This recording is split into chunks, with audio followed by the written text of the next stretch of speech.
Here is the first question coming up on your screen. देखते कितने बच्चे इसको आंसर कर पाते हैं। स्टार्टिंग क्वेश्चन बहुत मुश्किल नहीं है, बहुत आसान भी नहीं है, average. Which of the following statement is false for a particle moving in a circle with constant angular speed? Acceleration vector points to the centre, acceleration vector is tangent to the circle, velocity vector is tangent to the circle, velocity and acceleration are perpendicular to each other। चलो घर बैठे पढ़ाई हो रही है लग रहा है। Sheikh, good evening doctor Vandana, thank you so much, thank you Hariom for all the love from the earth. क्या बात है। क्रिएटिव गैलरी बोल रहे हैं डी, हेमंत बोल रहा है बी, वंदना बोल रही है ए, समीर बोल रहा है ए, अभिषेक बोल रहा है ए। ओके, डिसाइड कर लो guys. Which of the following statement is false बोला है, ध्यान से पढ़ो क्वेश्चन को। फॉल्स बोला है, काफी बच्चे गलत हो गए, सॉरी गाइस, काफी बच्चे इस क्वेश्चन में गलत कर दिए। ध्यान से पढ़ो क्वेश्चन को, क्या बोला है? फॉल्स बोला है। Acceleration vector points towards the centre, बिल्कुल सही है। यूनिफॉर्म सर्कुलर मोशन है, एक्सेलरेशन हमेशा सेंटर की तरफ होता है, इसीलिए तो इसको सेंट्रीपिटल करके बोलते हैं। और वेलोसिटी वेक्टर जो है टेंजेंशियल होता है और दोनों के बीच में एंगल 90 डिग्रीज है, तो ये तो बिल्कुल सही है। एक्सेलरेशन इज टेंजेंट, बिल्कुल गलत। वेलोसिटी इज टेंजेंट, बिल्कुल सही। वेलोसिटी एंड एक्सेलरेशन परपेंडिकुलर, बिल्कुल सही। तो option B is wrong. Question को ढंग से पढ़ना है। आई बात समझ में? ये कॉमन मिस्टेक है, इनकरेक्ट पूछा है, फॉल्स पूछा है। आप हमेशा ये गड़बड़ करते आ रहे हो गाइज, कितने बार हुआ है ना? मैं भी चैनल पे बहुत दिनों से आपको देख रहा हूं। तो गाइज इस गलती को सुधारो, एग्जाम में बहुत ज्यादा मार्क्स जाएंगे फिर।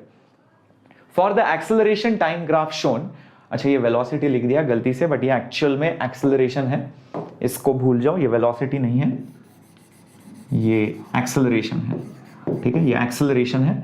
Okay, time graph shown in the figure below, the average acceleration by the body during the motion from point A to point D, कितना average acceleration मिलेगा? Let's try to do this. Okay, yes, आप लोगों का option काफी लोगों का true निकला, but पूछा था फॉल्स, फॉल्स पूछे थे। गलती से गलती हो गई, गलती से सही हो गया। अच्छा चलो देखते हैं, एक्सेलरेशन टाइम ग्राफ दिया है, एवरेज एक्सेलरेशन पूछा है। एवरेज एक्सेलरेशन होता है change in velocity by the time interval. Change in velocity कहां से मिलेगा?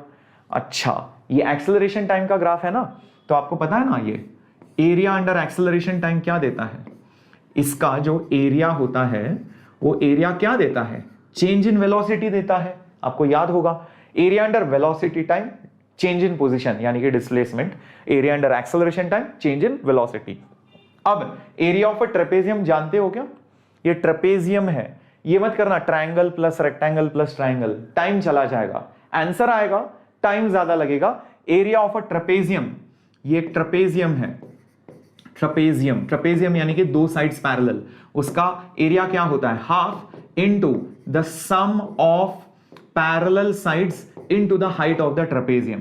तो हाफ इनटू पैरेलल साइड्स यानी कि ये और ये पैरेलल साइड्स, एक साइड है 6, 7 - 1 is 6, और ये साइड है 2, तो हो जाएगा 6 प्लस 2, ये सम ऑफ पैरेलल साइड्स, और इसका हाइट है 8, तो 8/2 4 हो गया, एंड 6 + 2 8, 8 × 4 is 32, तो ये हो गया आपका 32। सो चेंज इन वेलोसिटी बन गया आपका 32। वेरी गुड, चलो तो डेल्टा भी आपका 32 बन गया है। टाइम इंटरवल देखो, 1 से 7 कितना टाइम गैप हुआ? 7 - 1 6 हुआ, 7 नहीं हुआ। काफी बच्चे यहां पर गलती कर देते हैं। 32 और 6 डिवाइड करो 2 से, तो ये बनेगा 3 और ये बनेगा 16, तो एवरेज एक्सेलरेशन बन गया आपका 16/3, जो कि ऑप्शन बी होना चाहिए। बिल्कुल सही जवाब, ए नहीं बी। गलती किए काफी बच्चे वहां पर 36/7 भी लिखे हैं, बी ऑप्शन होगा बिल्कुल सही। Very good, I can see B B B B B B B B B B B B, काफी लोगों की बीबी बन गई है, बीबी के बीबी, काफी लोगों के पास 2 बीबी हो गई है, 3 बीबी, यहां पर एक नहीं संभाली जाती और आप 2 3 बीबी लगा रहे हो, क्या बात है। Hats off guys, very good. Next question, 3 identical spheres each of mass 1 kg are kept as shown। 3 spheres PQR बोला गया है वहां पर कि एक दूसरे को छू रहे हैं, एक साथ रखे गए, स्ट्रेट लाइन में है, सेंटर्स को मार्क किया गया है। ये P Q less than R नहीं, पी क्यू कॉमा है, ये लेस देन नहीं है। Respectively the distance of their centre of mass कितना होना चाहिए। ऑप्शंस आपके सामने रहे बच्चों, कम ऑन जरा देखते हैं इसका जवाब क्या होना चाहिए, क्या होना चाहिए। अच्छा, सेंटर ऑफ मास का फॉर्मूला XCM क्या होता है, XCM होता है m1 x1 plus m2 x2 plus m3 x3 the whole thing by m1 plus m2 plus m3। अच्छा, m1 क्या है, p का मास, p का मास कितना है m, उसका x कोऑर्डिनेट तो ओरिजिन खुद है, तो इसका सेंटर ऑफ मास का कोऑर्डिनेट ओरिजिन आएगा, मतलब 0। दूसरा मास भी m है, उसका कोऑर्डिनेट क्या होगा, लेंथ PQ होगा, ये डिस्टेंस होगा, तो मतलब PQ लिखेंगे हम यहां पर। m3 मास भी खुद m ही है, और x3 जो है ये डिस्टेंस है जो कि PR है, और नीचे आएगा m plus m plus m। तो गाइज ये क्या बनेगा, mm कट गया, mm कट गया, तो बचा क्या, PQ plus PR the whole thing upon 1 plus 1 plus 1, मतलब PQ plus PR the whole thing by 3। कहां है मेरे बच्चे, कहां है मेरे बच्चे, बहुत जल्दी में हो लग रहा है शादी के, सब लोग बीबी लिख रहे हैं, बीबी आएगी, पहले नीट एग्जाम क्लियर कर लो। यस, बी ऑप्शन सही है मेरे बच्चे, वेरी गुड। आगे बढ़ते हैं मेरे बाजीराव और मेरे प्यारे Mastanis, let's move on. PQ plus PR। Next question आपके कंप्यूटर स्क्रीन पर ये रहा, a block of mass m is kept on a platform which starts from rest, बोला गया है कांस्टेंट एक्सेलरेशन g/2 से ऊपर जा रहा है। तो पूछा है नॉर्मल ने कितना काम किया, नॉर्मल फोर्स ने कितना काम किया। अच्छा, जरा FBD बना लेते हैं मेरे बच्चों। एक नॉर्मल फोर्स रहेगा, ऑब्वियसली नॉर्मल फोर्स ने कितना काम किया। अच्छा, mg भी रहेगा, ये मेरे को पता है। नॉर्मल फोर्स का वर्क जो रहेगा, work done by the normal force will be normal force multiplied by displacement multiplied by normal force, और डिस्प्लेसमेंट दोनों का डायरेक्शन सेम है, यानी कि cos 0 हो जाएगा। cos 0 तो 1 है। अब नॉर्मल फोर्स पता नहीं, डिस्प्लेसमेंट पता नहीं, निकालते हैं कैसे, ध्यान से देखो। एक्सेलरेशन दिया है कि नहीं, काइनेमेटिक्स आता है कि नहीं, यूज कर लो। तो क्या लिखोगे, फाइनल वेलोसिटी, और velocity at any time is initial velocity plus acceleration into time. Acceleration खुद g/2 है, तो वेलोसिटी g/2 इनटू t बन जाएगा। ये हो गया आपका वेलोसिटी। बचा आपका नॉर्मल फोर्स, वो आपको न्यूटन्स लॉस से मिलेगा। देखो, काइनेमेटिक्स आ गया, वर्क आ गया, न्यूटन्स लॉस, 3 चैप्टर एक क्वेश्चन में। इस तरह से मल्टीपल कॉन्सेप्ट्स एक क्वेश्चन में आ सकते हैं। मुश्किल नहीं है, सिर्फ मल्टीपल कॉन्सेप्ट्स हैं। बड़ा फोर्स कौन होगा नॉर्मल और mg में से, ध्यान से देखो कहां एक्सेलरेट हो रहा है, ऊपर, तो इसलिए नॉर्मल ज्यादा होगा, तो नॉर्मल माइनस mg होगा ma। नॉर्मल माइनस mg मां के बराबर होगी। देखो, बीबी भी आई, मां भी आई, अभी सास बहू के बीच में क्या होने वाला है जानने के लिए देखिए अगला एपिसोड, नहीं अगला इक्वेशन, सॉरी अगला लाइन। देखो, mg प्लस मां। अच्छा, ये तो mg तो धरती ने लगा, ये मां होगी, धरती मां हो गई, ये तो बहुत ही बढ़िया यार। ये तो mg plus mg/2, acceleration g/2 है, तो ये बन जाएगा 3mg/2 मेरे बच्चे। 3mg/2 बना कि नहीं, 3mg/2 बना कि नहीं। चलो इसको लेके आओ, धरती मां को लेके आओ, यहां पर क्या बना, ये 3mg/2, और ये क्या है, वेलोसिटी, सॉरी ये वेलोसिटी मिली है। ओ हो, वेलोसिटी निकाल के क्या मिला, कुछ भी नहीं मिला। चलो डिस्प्लेसमेंट निकालना था मेरे बच्चे, वेलोसिटी निकाल के कुछ भी नहीं मिला, डिस्प्लेसमेंट निकालते हैं। डिस्प्लेसमेंट क्या होगा, डिस्प्लेसमेंट होगा ut plus half into acceleration into t²। तो डिस्प्लेसमेंट मिलेगा, एक्सेलरेशन का वैल्यू g/2 डालो, तो ये बनाया g/4 इंटू t² बना। तो वेलोसिटी से कुछ नहीं मिलेगा क्योंकि मेरे को डिस्प्लेसमेंट चाहिए। Okay, so let's use this over here and see what happens. Okay, displacement का वैल्यू डाल देते हैं, g(t²/4) एंड cos थीटा का वैल्यू 1 आएगा, बिकॉज cos 0 कितना होगा, 1 होगा। इसका फाइनल आंसर क्या आएगा मेरे बच्चे, final answer 3mg² t², 2 into 4 कितना बना, 8 बना। तो 3/8 कहां पर है मेरे बच्चे, ऑप्शन डी पर है। Very good, awesome. D for AIIMS, बिल्कुल सही बोले शेख, डी फॉर एम्स सही जवाब निकले। Very good, D for correcto, awesomeness. Moving on to the next question coming up on your screen. एक सर्कुलर डिस्क है, दादी भी याद आ गई, माँ भी याद आ गई, पर्पल ओशन, क्या बात है मेरे बच्चे, बहुत कुछ याद आ रहा है। A circular disc A of radius R is made on an iron from an iron plate, thickness T है, अनदर डिस्क है, radius 4r, thickness t/4, relation between the moment of inertia क्या होगा, क्या होगा रिलेशन, कौन बड़ा है कौन छोटा है। चलो ध्यान से देखो क्वेश्चन को। मोमेंट ऑफ इनर्शिया का जनरल फॉर्मूला क्या होगा, mass into radius square by 2, क्योंकि ये डिस्क है, mr²/2। मास क्या होगा, density into volume into radius का स्क्वायर बाय 2। अब वॉल्यूम क्या लिखोगे, वो तो एक डिस्क है, डिस्क मतलब एक पतला सा cylinder. Volume of a cylinder क्या होगा, वॉल्यूम ऑफ अ सिलेंडर क्या होगा, थिकनेस होगा इनटू एरिया इंटू थिकनेस या एरिया इंटू हाइट होगा वॉल्यूम, तो एरिया होगा पाई इंटू रेडियस स्क्वायर, और यहां का रेडियस स्क्वायर भी है, भूलना नहीं उसको, डिवाइडेड बाय 2। यानी कि मोमेंट ऑफ इनर्शिया आ गया proportional to the thickness and to the radius raise to 4, इसको प्रोपोर्शनल आ गया। अब बस इसी लॉ को यूज करो फॉर सॉल्विंग द क्वेश्चन। ध्यान से देखो कैसे, moment of inertia of A by moment of inertia of B क्या बनेगा, थिकनेस को प्रोपोर्शनल है, तो पहले प्लेट का थिकनेस t, दूसरे का t/4, तो ये t और ये t/4। दूसरा रेडियस r है, बाकी का दूसरे का 4r है, तो ये r है और ये 4r है, और दिस इज रेज टू 4। सब कुछ कट हो जाएगा, जैसे t r, ये बना 4 और ये बना 1/4 रेज टू 4, यानी कि ये बना 1/4 रेज टू 3। ये बना आपका IA/IB। इससे क्या पता लगा कौन बड़ा है, IB की IA? ऑब्वियसली IB बड़ा होना चाहिए, तो hence correct answer is C। Done dana done. C for captain, C for correcto, C for cool, C for chemistry, C for carbon, C for AIIMS, C for NEET, है ना। Very good, awesome awesome मेरे बच्चों। आगे बढ़ते हैं next question की ओर। ठीक है, बहुत सिंपल था। पहले थिकनेस और रेडियस किस तरह से रिश्ता रखते हैं मोमेंट ऑफ इनर्शिया के साथ, वो निकाला, फिर बाद में रेशियो निकालना आसान हो गया क्योंकि बाकी सब तो कांस्टेंट है। Next question, a particle starting with certain initial velocity and uniform acceleration covers a distance of 12 meter in the first 3 seconds and a distance of 30 meter in the next 3 seconds। उसकी initial velocity कितनी होगी, चलो फटाफट देखते हैं। सी for college भी याद आ गया, वेरी गुड। चलो गाइज लेट्स सी। तो मैं पहले तो डायग्राम ड्रॉ कर लेता हूं। उसके पास कुछ इनिशियल वेलोसिटी है 3 सेकंड में, मतलब t = 3 सेकंड्स में, t = 3 सेकंड्स में कितना डिस्टेंस कवर किया, 12 मीटर कवर किया। ओके, 12 मीटर कवर किया। अच्छा, अब और 3 सेकंड्स रुकोगे, और 3 सेकंड्स रुकोगे, मतलब जब t = 6 सेकंड्स हो जाएगा तो वो और कितना एक्स्ट्रा जाता है, 30 मीटर जाता है, 30 मीटर। ओके, सो इस पॉइंट को मैं a बोल लेता हूं, इस पॉइंट को b बोल देता हूं, इसको c बोल देता हूं।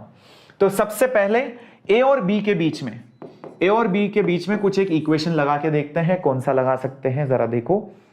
AB S = ut + ½ at² लगाते हैं। चलो लगा के देखो। S इज, कौन सा लगा रहा हूं मैं, S इज ut + ½ at² वाला इक्वेशन। डिस्प्लेसमेंट है 12, u पता नहीं, टाइम कितना है 3 सेकेंड, एक्सेलरेशन पता नहीं, टाइम कितना है 3 सेकेंड। Very good. तो 2 से मल्टीप्लाई करो, 12 2 = 24 इज इक्वल टू 3 2 = 6, तो 6u, और ये बना आपका 9a। ये बना आपका पहला इक्वेशन। ये एक इक्वेशन बना, इससे मेरे को u की वैल्यू नहीं मिलेगी, मुझे एक और इक्वेशन की जरूरत पड़ेगी, बिकॉज 2 अननोन है, 2 अननोन है। अब दूसरे बार कौन सा इक्वेशन लगाया, चलो a और c के बीच में लगाते हैं, a और c के बीच में लगाते हैं। b और c के बीच में क्यों नहीं लगाया, बिकॉज इधर का मुझे वेलोसिटी पता नहीं है। निकाल सकते हैं, बट क्यों प्रॉब्लम को लंबा करना है। a और c के बीच में दोबारा से same equation, s = ut + ½ at² लगा रहे हैं। तो डिस्प्लेसमेंट कितना होगा, 12 + 30, ये होगा टोटल डिस्प्लेसमेंट। इनिशियल वेलोसिटी उतनी ही रही, टाइम होगा 6 सेकंड, हाफ एक्सेलरेशन पता नहीं, टाइम भी होगा 6 सेकंड। ओके, 12 + 30 हो गया 42 इज इक्वल टू 6u प्लस 6² 36, 36/2 इज 18, तो ये बना आपका 18 है।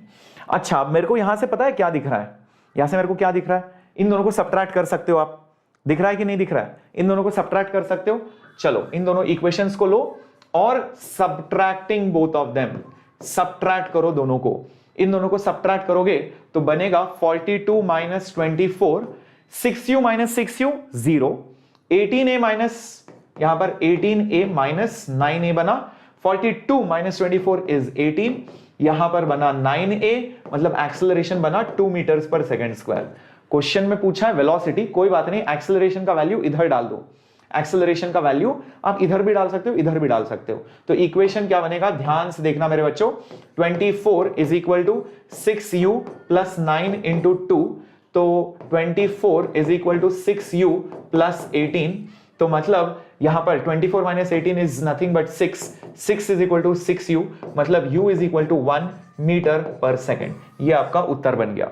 कहां पर है, डी फॉर धड़कन, डी फॉर धक धक, D for Delhi, D for correct, D for AIIMS, D for government medical college, D for NEET, D for सब कुछ, ऑसमनेस। बहुत ही बढ़िया वंदना, मोनिका, अभिषेक, कुणाल, शर्मा, पूनम, विधि, cute princess, Shubh, very good Puja, very good Shubhangi, very good Unnati, purple ocean, काफी लोग यहां पर सही जवाब दिए। Very good Parag, Vidhi, very good. Moving on, next question coming up on your screen, here it is. एक इंटरस्टेलर, बाय गॉड क्या मूवी थी यार, किसने देखी है जरा बता दो। इंटरस्टेलर स्पेस एयरक्राफ्ट, इंटरस्टेलर मतलब स्पेस के अंदर जहां पर कुछ भी नहीं है, एम्प्टीनेस है, वैक्यूम है, वहां पर एक स्पेसक्राफ्ट को लेके गए हो और वहां पर बहुत दूर हो आप from any planet, star etcetera, and बहुत ज्यादा स्पीड से जा रहे हो आप लोग under the influence of fusion rockets. क्या है फ्यूजन रॉकेट, क्या है इंटरस्टेलर स्पेस, किसी को कुछ आइडिया नहीं है ना, टेंशन मत लो। क्वेश्चन जितना डरावना लगे उतना वो फुस निकलेगा। ऐसे होता है लाइफ में, होता है ना, कभी कभी कोई आता है और एकदम जोरदार एंट्री है ना, ऐसा हूं वैसा हूं, मैं ये हूं, आप तो मतलब आपकी तो फट जाती है, बाय गॉड कौन है यार ये तो मतलब जो सामने वाला है ये तो मेरे को बहुत डरावना सा लग रहा है, अगर ये मेरे साथ किसी कंपटीशन में आ जाए मेरी तो ऐसी की तैसी। बट फिर बाद में एकदम लल्लू फुसका निकलता है। दिवाली में भी ऐसे रॉकेट मिलते देखना, ऐसे बड़ा सा लक्ष्मी बॉम्ब, ये बॉम्ब, पता नहीं क्या क्या आता है, फिर लगाते हो, कान बंद कर लेते हो और फिर देखते हो फटा नहीं फटा कि नहीं, अरे साला ये तो फुसका निकला।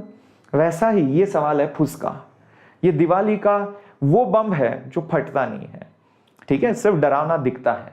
ओके, तो guys suddenly engine malfunction stops, the spacecraft will क्या, यार ये जो स्पेसक्राफ्ट था, ओके, इससे कुछ रॉकेट से गैसेस वैसेस, फ्यूजन रॉकेट, सब पता नहीं बहुत कुछ निकला, फोर्स लगा, एक्सेलरेट हुआ, इसकी वेलोसिटी इंक्रीज हो रही थी, ये रॉकेट बंद पड़ गया, कुछ इंजन में गड़बड़ी आ गई, तो क्या होगा, फोर्स 0, एक्सेलरेशन 0, वेलोसिटी कांस्टेंट, अंदर के जो भी चीजें हैं कांस्टेंट स्पीड से, अरे मैं स्क्रीन से बाहर निकल गया, सॉरी गाइस, बाहर वापस आते हैं।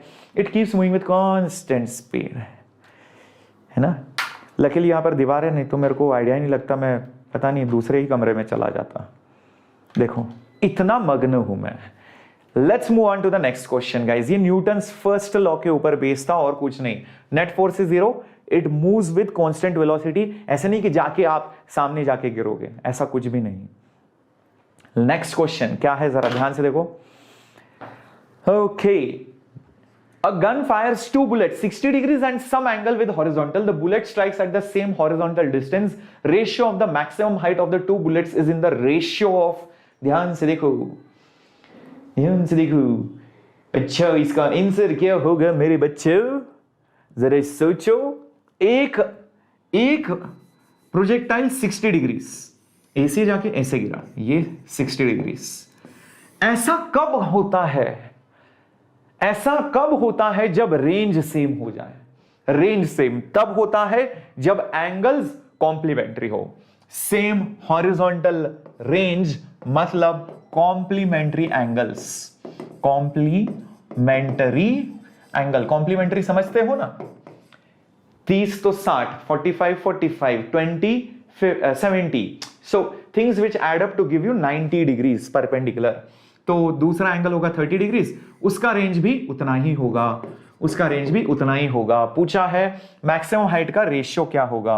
गाइस क्या करोगे, h1 by h2 will be, height का फॉर्मूला क्या होता है, u square sine square theta पहले बार 60 है by 2g upon u square sine square 30 by 2g, यही होगा। u 2g कट गया, बचा क्या, sine square 60 by sine square 30, sine 60 होता है √3/2 तो उसका स्क्वायर होगा 3/4, साइन 30 होता है हाफ, उसका स्क्वायर होगा 1/4, 4 कट गया तो बचा 3:1। कहां है मेरे बच्चों आंसर, 3:1। याद करो अपने किसको, अरे अपने मोहतरमा को याद करो, कौन है आपकी मोहतरमा, बी है ना, बीबी आ गई ना, बीबी बेबे, अच्छा बेबे आंसर है, वेरी गुड ऑसम। बहुत ज्यादा टपोरी लोग भी है अपने पास, very good awesome. Next question क्या है, a particle is moving eastwards with velocity 5, 10 second के अंदर वेलोसिटी बदल गई टू 5 नॉर्थ, एवरेज एक्सेलरेशन इस समय इस दौरान कितना हो गया मेरे बच्चों, कमान जरा देखते हैं। अच्छा कोई बात नहीं, सबका मनोरंजन करेंगे, टपोरी हो छपरी हो टॉपर हो, टपोरी से लेके टॉपर तक श्रेयस सर का क्लास अटेंड करेगा, है कि नहीं बच्चों, सब बच्चे मजे लेंगे फिजिक्स के, कोई बच्चा पीछे नहीं रहेगा, सबके लिए द्वार खुले हैं। Okay, a particle is moving eastward and उसकी वेलोसिटी चेंज हो गई डायरेक्शन वाइज, तो उसका एक्सेलरेशन कितना होगा। ओके, एक्सेलरेशन क्या होता है, change in velocity by time, change in velocity होता है फाइनल माइनस इनिशियल। ओके, तो इनिशियल वेलोसिटी कितनी थी मेरे बच्चे, इनिशियल वेलोसिटी थी 5, बट कहां जा रहा था, ईस्ट। अच्छा चलो, ईस्ट वेस्ट नॉर्थ साउथ, ये आता है ना, नॉर्थ ईस्ट वेस्ट साउथ। चलो ईस्ट यानी कि एक्स एक्सिस मतलब 5 आई कैप, फिर फाइनल वेलोसिटी किधर आई मेरे बच्चों, 5 आई बट नॉर्थ मतलब 5 जे कैप, वाई एक्सिस के अलोंग आ गई। चेंज इन वेलोसिटी कितनी होगी, फाइनल माइनस इनिशियल, वही तो होता है बदलाव चेंज, तो 5 जे कैप माइनस 5 आई कैप, तो आप इसको ऐसे भी लिख सकते हो, 5 कॉमन ले लिया और minus I cap plus J cap. क्यों, जनरली आई पहले लिखते हैं जे बाद में लिखते हैं, ये हो गया आपका चेंज इन वेलोसिटी। पूछा है एक्सेलरेशन, एक्सेलरेशन होगा change in velocity by the time interval, तो ये बनेगा 5 minus I cap plus J cap, the whole thing divided by time, time कितना दिया था 10 सेकंड लगे थे, तो मेरे बच्चे 5/10 क्या होगा, आधा होगा ना, तो माइनस हाफ आई कैप प्लस हाफ जे कैप, तो दैट इज द आंसर। अच्छा बट शायद इधर मैग्नीट्यूड भी पूछा है, तो minus half and plus j, minus half plus j, तो मतलब एक्सेलरेशन इधर आएगा, ये आपका एक्सेलरेशन होगा। ये कौन सा डायरेक्शन है, नॉर्थ वेस्ट है, नॉर्थ वेस्ट वाला तो एक ही है, पर अगर इसका मैग्नीट्यूड भी लोगे ना, इसका मैग्नीट्यूड भी लोगे वही आएगा, magnitude of minus half I cap plus half J cap, क्या आएगा magnitude, root of 1/2 square plus 1/2 square, यानी कि 1/4 प्लस 1/4 यानी कि 1/2, तो रूट ऑफ 1/2 यानी कि 1/√2, तो 1/√2 ही तो है ना मेरे बच्चे, ऑप्शन सी होगा। वेरी गुड, तो नॉर्थ नहीं होगा, काफी बच्चे इसमें डायरेक्शन में गड़बड़ कर देते हैं। देखो दोनों ऑप्शंस में मैग्नीट्यूड सेम है, बट भूलना नहीं कि यार अगर आप इसको प्रॉपर वेक्टर्स की तरह दिखाओगे, ये हो गया आपका माइनस हाफ आई कैप और ये हो गया आपका प्लस हाफ जे कैप, तो टोटल वेक्टर इधर आने वाला है नॉर्थ वेस्ट की ओर, ये आंसर सी होगा। प्रॉपर वेक्टर्स का एप्लीकेशन है और आपका काइनेमेटिक्स का एप्लीकेशन है, जहां पर एक्सेलरेशन और वेलोसिटी का डेफिनेशंस मौजूद हैं। नेक्स्ट क्वेश्चन की ओर, सी, वेरी गुड, सी फॉर चंपा। चंपा बड़े दिनों के बाद याद आ गई, क्या बात है। अ प्रोजेक्टाइल को फायर किया from the surface of the earth 5 metre per second, angle theta. एक और प्रोजेक्टाइल को फायर किया किसी दूसरे प्लैनेट पर और उसकी वेलोसिटी थी 3, सेम एंगल सेम ट्रैजेक्टरी, इतना आइडेंटिकल कि भाई साहब आप पता लगाना चाह रहे हो उस प्लैनेट की ग्रेविटेशनल गुरुत्वाकर्षण कितनी है। Oh my God, let's try to see this guys. अगर एक प्रोजेक्टाइल को अगर आप फायर करते हो और देखते हो ट्रैजेक्टरी, ट्रैजेक्टरी मतलब ट्रेजेक्टरी मतलब पाथ सेम है। इसका मतलब क्या हो गया, चलो ध्यान से देखते हैं। ट्रेजेक्टरी का इक्वेशन याद करो, y is equal to x tan theta minus half g x square by u square cos square theta. ये फॉर्मूला होता है पाथ का या ट्रेजेक्टरी का, जो y as a function of x होता है। अब ट्रेजेक्टरी सेम है मतलब y x सेम है, एंगल सेम है क्या, एंगल सेम है क्या, and angle theta another projectile same angle बोला है, सेम एंगल। अच्छा मतलब थीटा भी सेम है। अच्छा g अलग है, x भी तो सेम है क्योंकि ट्रेजेक्टरी सेम है। g और u दोनों अलग है, एक का स्पीड 5 एक का स्पीड 3, तो हाफ ही है। अच्छा अगर ये दोनों सेम होंगे इक्वेशंस, मतलब क्या, मतलब क्या, इसका मतलब ये हो गया g by u square is same on both planets, तभी ना तो जाके ये दोनों इक्वेशन सेम बनेंगे। ओके तो अर्थ के ऊपर ग्रेविटी जो है कितनी होगी, अर्थ के ऊपर ग्रेविटी जो है कितनी होगी, 9.8 दिया है मेरे ख्याल से, 9.8। स्पीड कितना दिया है अर्थ के ऊपर, 5 दिया है, तो यहां पर 5 स्क्वायर लिखो। दूसरे प्लैनेट का ग्रेविटी मेरे को पता नहीं है, g1 लिख देते हैं, और उधर जो स्पीड है 3 है तो 3 स्क्वायर लिख दिया। तो इससे क्या बना मेरे बच्चों, g1 कितना बना, g1 3 स्क्वायर को उधर फेंको तो 3 स्क्वायर बाई 5 स्क्वायर इंटू 9.8 मतलब 9/25 इंटू 9.8, रफली कितना आएगा जरा देख लो, रफली कितना आएगा जरा देख लो, कितना आ रहा है मेरे बच्चे, कितना आ रहा है, 3.5 आ रहा है क्या, ऑप्शन ए आ रहा है क्या, जरा चेक कर लो, ए आ रहा है क्या, रफली 3.5 के आसपास। Awesome, very good Abhishek Chand, purple, A for AI live, क्या बात है पर्पल ओशन, बहुत बढ़िया बात कर दी, very good Monika, Kunal, Vandana, cute princess, Ashlesha, awesome, Shivangi, Shubh, Sheikh, superstar, lucky, क्या बात है, वेरी गुड मोनिका, उन्नति, सिमरन, क्या बात है, वेरी गुड लतिका, राज, काफी सारे नए नाम, वेरी गुड, काफी लोगों ने यहां पर अपना नाम बना लिया है, वेरी गुड, ऑप्शन ए सही था। Moving on to the next one. A mass of 10 kg को सस्पेंड किया by a rope of length 4 metre from the ceiling. Okay तो बेसिकली आप लोगों ने क्या किया है, यहां पर एक रोप है, एक 10 kg का मास है, इसको सस्पेंड किया। Now a force F is applied horizontally at the mid point, mid point पर एक फोर्स लगाया आपने, एक फोर्स लगाया और पुल किया such that the top half of the rope makes 45 degrees with the vertical, तो F की वैल्यू निकालो। इसको ऐसे बीच में से खींच के पुल करोगे तो ये डायग्राम जो है कुछ इस तरह से दिखेगा, ऐसे ऐसे, ये आपका वजन हो गया इधर, ओके, और यहां से आपने फोर्स लगा दिया। ओके तो let's write down everything that we know about this problem. एक तो आपने यहां पर एक फोर्स लगाया है F, इस स्ट्रिंग के अंदर कुछ टेंशन होगा इधर से, ये T मान लेते हैं, इधर जो वजन आएगा वो कितना होगा, कितना किलो का मास है, 10g, तो यहां पर से 10g, और बोला गया है क्वेश्चन में कि that string makes an angle of 45 degrees with the vertical. तो अच्छा ये 45 डिग्रीज हो गया, ओके, और ये भी 45 डिग्रीज ही होगा ना ऑब्वियसली, 45 दोनों बना करके 90 बने।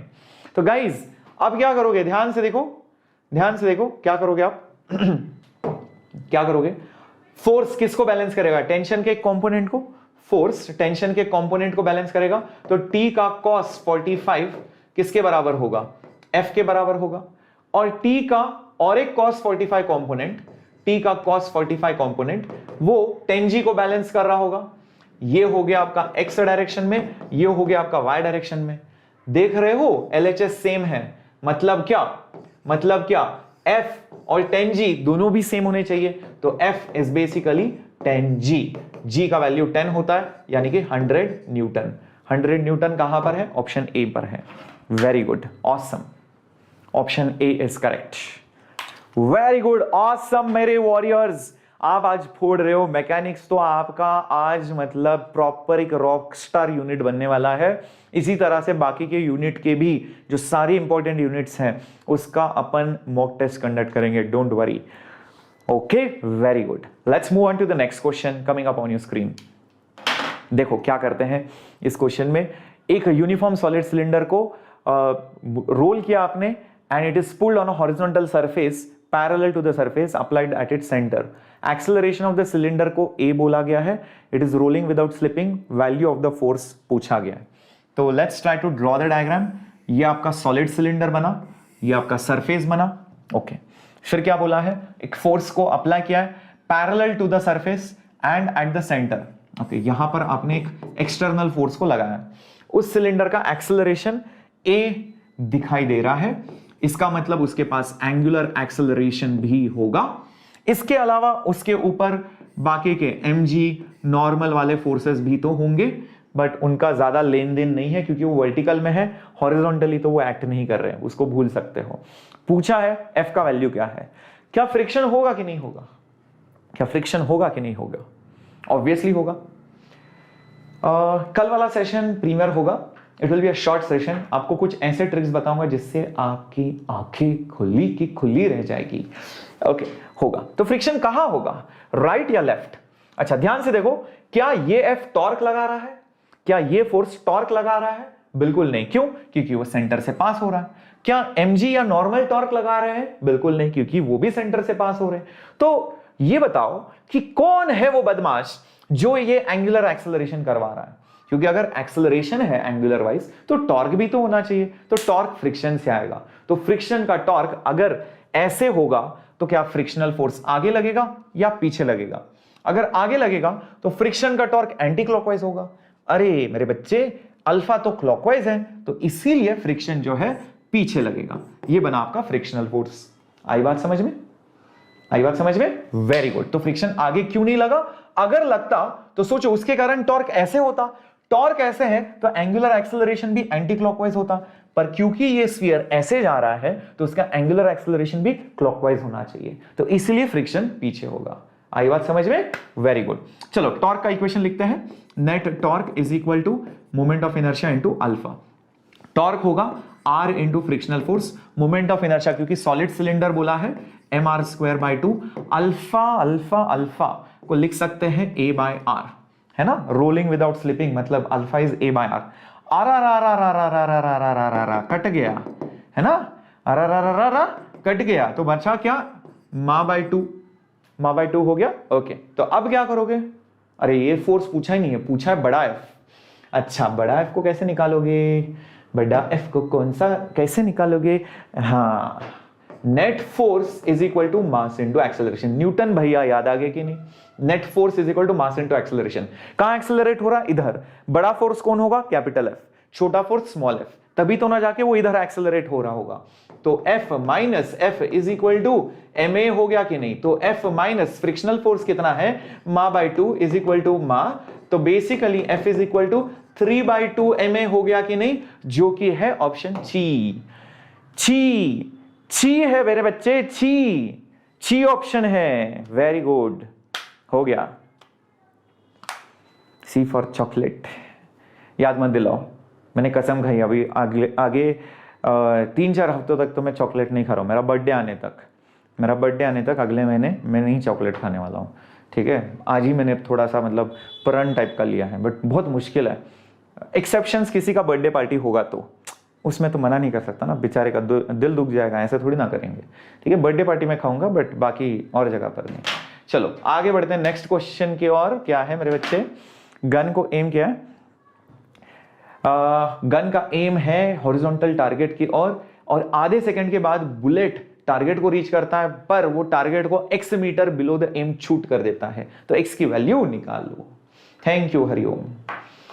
होता कब है ये आपके लिए एक सस्पेंस है, देखते कौन है वो बंदा जो मेरा बर्थ डेट निकाल पाया। हिंट तो दे दिया, अगले साल अगले महीने है, अब आप थोड़ा सा CID बनो और निकालो।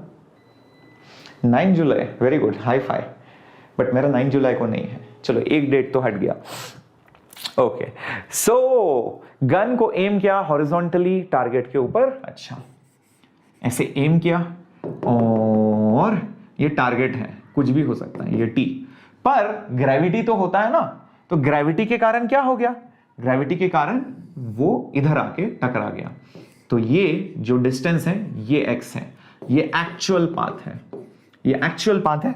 यहां पर आपने निशाना एम किया है। ऑब्वियसली अगर किसी को मारना है थोड़ा सा ऊपर एम करोगे तभी तो ना जाके वो जाके उधर हिट करेगा, ग्रेविटी भी तो है।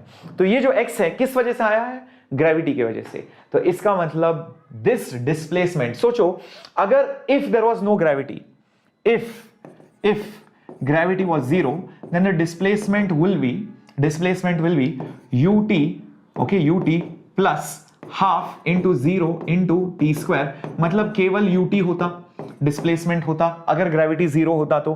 पर ग्रेविटी है, एक्चुअल में क्या हो जाएगा, डिस्प्लेसमेंट बनेगा ut plus half gt square. तो ये जो बदलाव आया है डिस्प्लेसमेंट में, डिस्प्लेसमेंट का बदलाव, ध्यान से सोचो, ये s और ये s, डिस्प्लेसमेंट का बदलाव जो आया है किस वजह से आया है, हाफ जी टी स्क्वायर की वजह से आया है, और वो हाफ जी टी स्क्वायर ही खुद x है। ये पहले इधर जाना था, अब इधर आ गया, ये डिस्प्लेसमेंट का बदलाव है। तो गाइज x बनेगा half into acceleration due to gravity, कितना है, चलो 9.8 ले लेते हैं, टाइम कितना लगा, आधा सेकेंड का स्क्वायर, देयर यू गो, ये क्या बनेगा 9.8 divided by 2 square, 4 4 2 8, 9.8 divided by 8 कहां है मेरे बच्चे, देख लो, B फॉर बीबी, वेरी गुड, ऑसम। 17 को खतरा, बेगम शुभ मंगल सावधान, के पास बेगम आ गई है, वेरी गुड शुभ, बहुत ही शुभ नाम है तुम्हारा। ज्योतिका को मिर्ची लगी तो मैं क्या करूं, ज्योतिका को मिर्ची लगी तो मैं क्या करूं। ओके, आगे बढ़ते हैं नेक्स्ट क्वेश्चन की ओर। स्ट्रिंग पुल वाले क्वेश्चन में वेलोसिटी पूछा हो तो कैसे अप्रोच करें, कौन सा वाला स्ट्रिंग क्वेश्चन, शरद थोड़ा कमेंट में नीचे डाल देना। ओके, अच्छा वो ओके वैसा, यार वो तो वेरिएबल होगा क्योंकि थीटा चेंज हो रहा है, फोर्स चेंज हो रहा है, एक्सेलरेशन चेंज हो रहा है, वो इंटीग्रेट करके आएगा फिर। ओके, तो गाइस नेक्स्ट क्वेश्चन क्या है, इधर से फोर्स वेट भी है और शायद फ्रिक्शन भी है। पूछा है कितना मिनिमम फोर्स लगाओ ताकि वो ब्लॉक नीचे ना खिसके, नीचे ना खिसके। ओके, अगर वो नीचे खिसकना चाह रहा है तो फ्रिक्शन कहां लगेगा मेरे बच्चों, ये ब्लॉक अगर नीचे खिसकना चाह रहा है तो फ्रिक्शन क्या बोलेगा, नहीं सटकने दूंगा, अत्ता माजी सटक ली, और वो बोलेगा मैं अभी ऊपर लगेगा, वो ऊपर लगेगा, फ्रिक्शन। वेरी गुड, अब ये हो गया आपका पूरा एफबीडी, नहीं एक और फोर्स बचा है। एमजी के भी दो कंपोनेंट होंगे, एक एमजी इधर होगा, एक नॉर्मल होगा, ये सारे बकवास कंपोनेंट है। जो मतलब का कंपोनेंट है वो है एमजी का साइन कंपोनेंट जो नीचे की तरफ आएगा, तो वो होगा 10g साइन 45, 10g साइन 45, और फ्रिक्शन क्या होगा, म्यू इंटू एन, म्यू का वैल्यू क्या है 0.6, एम नॉर्मल का वैल्यू क्या होगा mg cos थीटा, सो m कितना है 10, g है cos 45, है कि नहीं, ये होगा कि नहीं। Very good, summary is crying, Shreya सही बोला आपने, क्या रो रहा है मैं बताऊं, अच्छा ये प्रॉब्लम खत्म होने दो फिर मैं बताता हूं किसकी आवाज आ रही है पीछे से। ओके, तो गाइज तब तक आप अनुमान लगाना, ये अगर इक्विलिब्रियम में मानो तो अपवर्ड फोर्स और डाउनवर्ड फोर्स को इक्वेट कर सकते हैं, तो P प्लस F को बोल सकते हो, it is nothing but 10g sine 45 plus 3, तो P बना 10g साइन 45 होगा 1/√2 प्लस 3 माइनस फ्रिक्शन का वैल्यू वहां से देखो 0.6 इंटू 10g इंटू cos 45 भी 1/√2 होता है, तो ये बनेगा, अच्छा 10g/√2 को कॉमन ले लेते हैं, 10 इंटू g/√2 को कॉमन ले लेते हैं, इधर बचा 1 माइनस 0.6 और इधर प्लस 3। ओके, तो गाइज ये क्या करें अपन, 10 इंटू g का वैल्यू 10, 1/√2 का वैल्यू 0.707 होता है, 1 माइनस 0.6 होगा 0.4 प्लस 3, तो गाइज ये क्या बनना, ये 0.4 है, तो इधर से 10 इधर से एक 10 हटा देते हैं, तो ये रफली 7.07 इंटू 4 प्लस 3 बना, 7 4 28, 28 प्लस 3 31 पॉइंट समथिंग आ गया, 31 पॉइंट समथिंग आ गया, 31 पॉइंट समथिंग मतलब 32 न्यूटन, ऑप्शन ए होगा। सर आपके बच्चे रो रहे हैं, मम्मी ने मारा होगा बच्चे को तो बच्चे रो रहे हैं। अब मैं पर्दाफाश करूं, अब मैं बताऊं किसकी आवाज है, जानना चाह रहे हो तो सीआईडी लोगों ने थोड़ा सा इन्वेस्टिगेशन किया और उन्होंने पता लगा कि मेरा एक बच्चा है और वो बच्चा रो रहा है। यार क्या बताओ, यूपीएस की आवाज है, बिजली चली गई है, वो यूपीएस रो रहा है। अभी बंद करता हूं, ध्यान से देखना, सुनना रादर। देखो अभी और तेज आवाज होगी, और तेज आवाज होगी।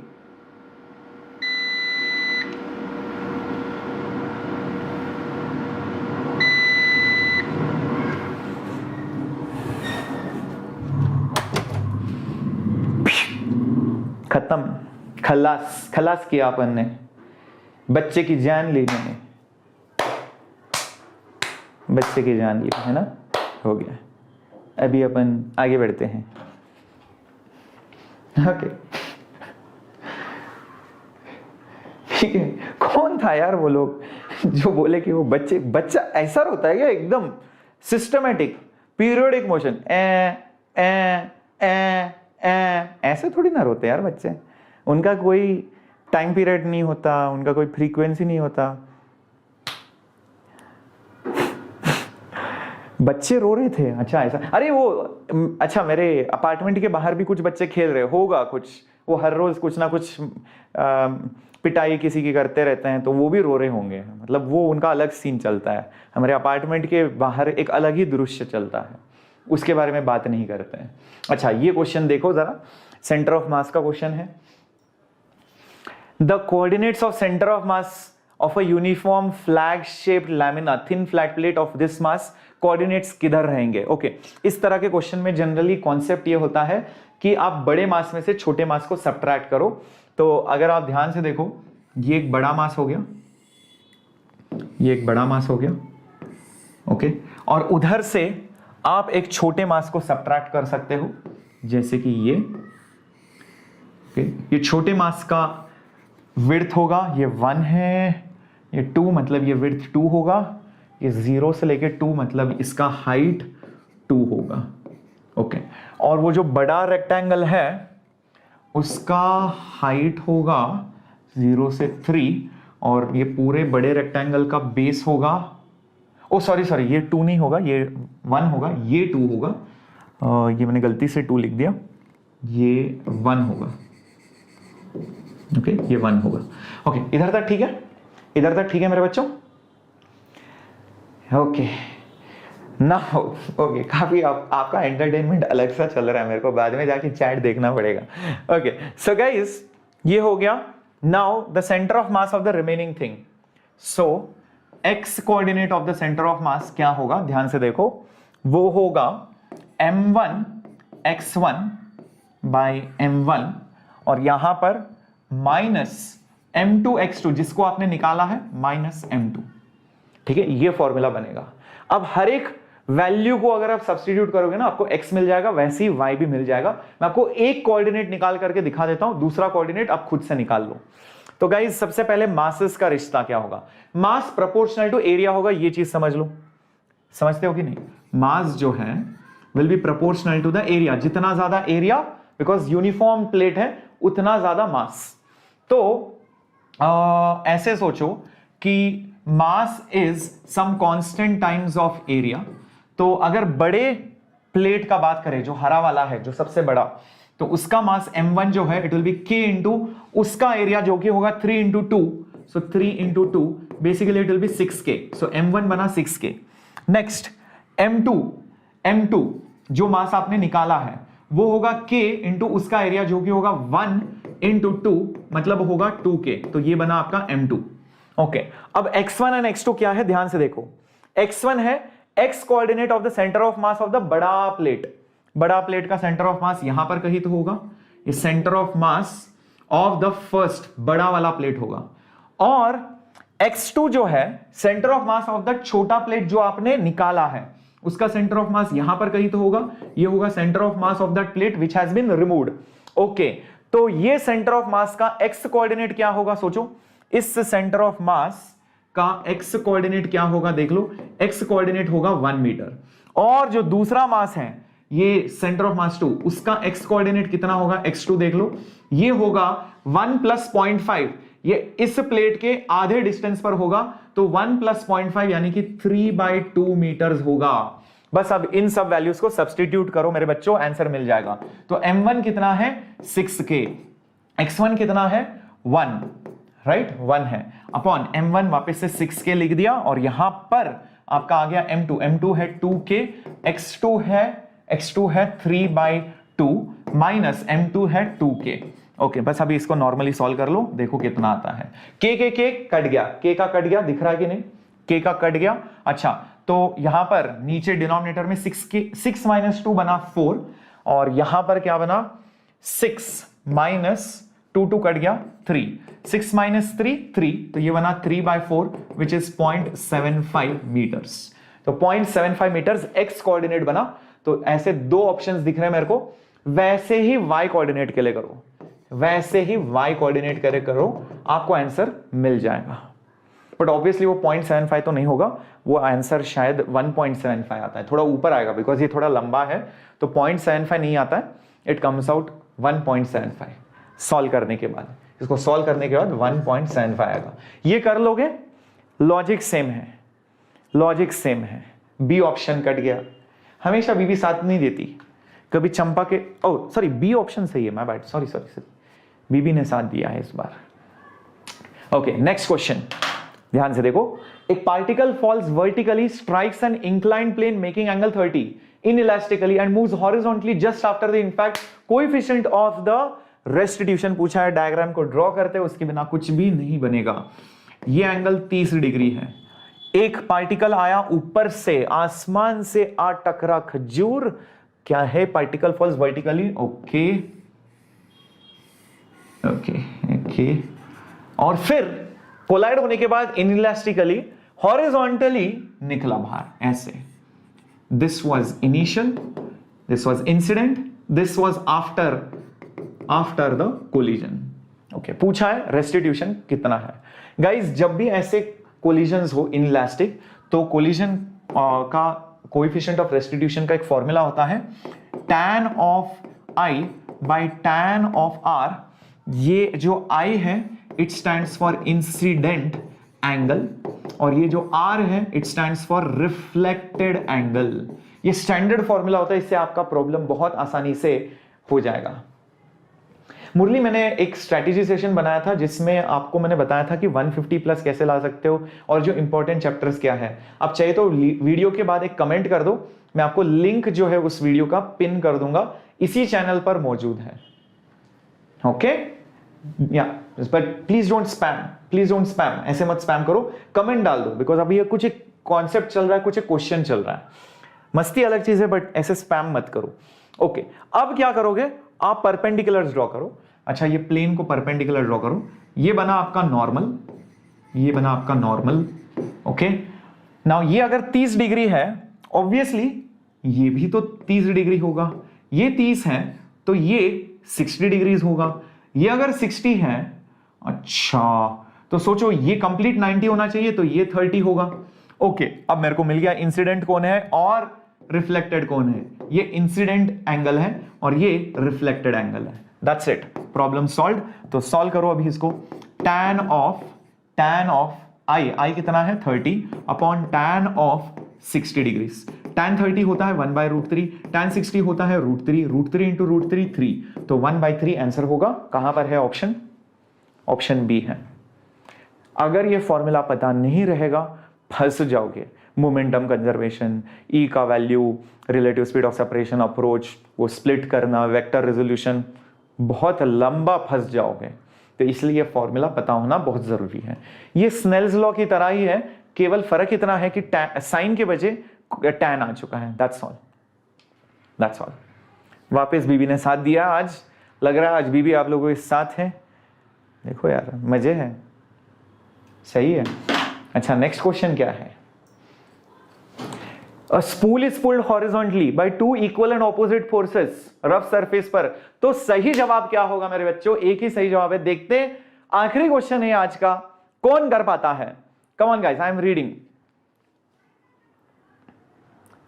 लेट अस सी, कौन होगा वो बंदा या बंदी, कौन होगा वो बाजीराव या मस्तानी जो सही जवाब देंगे? ध्यान से देखो, पराग बोल रहा है ए, साइमा बोल रही है डी। सर ये पहले भी हो गया था शायद, क्वेश्चन के ऑप्शंस अलग हैं। Shreya, don't worry, mock test इसलिए अटेंड करो ताकि आपको समझे कि क्या गलतियां कर रहे हो। सी, अभी ये टाइम है जहां पर आप जून के एंड तक पढ़ाई कर सकते हो। जुलाई 1 ऑनवर्ड्स पढ़ाई बहुत ही कम, मतलब नेग्लिजिबल के बराबर। आपको केवल प्रॉब्लम्स प्रॉब्लम्स प्रॉब्लम्स ही करने हैं, that's all. C option, A option.